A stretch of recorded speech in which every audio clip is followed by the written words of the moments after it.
গ্রামে ছিল গরিব কৃষক। তার ছিল খুবই অভাব। তার একটি ছেলে ছিল। ছেলেদের সাথে সে দুঃখ প্রকাশ করছিল।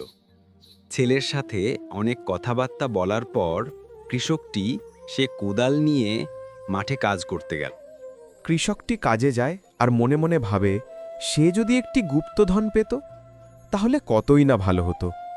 এগুলাই ছাইপাঁচ ভাবতে ভাবতে সে কাজে যায় প্রতিদিন, কিন্তু একদিনও সে কিছুই পায় না। কিন্তু আজকে মাঠে একটি হাঁস দেখতে পায়। সে হাঁসটাকে দেখে অবাক হয়ে গেল, কারণ আশেপাশে কোনো পশু পাখি নেই, কোনো হাঁস নেই, কোনো মুরগি নেই। সে ভাবল, এই হাঁসটা কোথা থেকে আসলো? এইগুলি ভাবতে ভাবতে তার অনেকক্ষণ কেটে গেল। এক পর্যায়ে গিয়ে সে হাঁসটি হাতে নিল। সে এই সিদ্ধান্ত নিয়েছে যে হাঁসটিকে সে বাসায় নিয়ে যাবে। কথা মতো সে হাঁসটিকে বাসায় নিয়ে আসে এবং হাঁসটাকে খেতে দেয়। আর সে মনে মনে ভাবল, হাঁসটা তো নিয়ে আসলাম, হাঁসটাকে এখন যে আমি কোথায় রাখি? নিজেরই থাকার জায়গা নাই, আবার হাঁসটাকে নিয়ে আসলাম।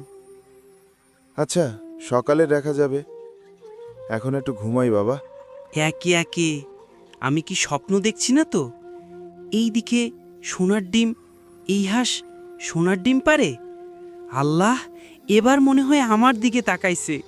আল্লাহ, তোমার কাছে লাখো কোটি শুক্রিয়া।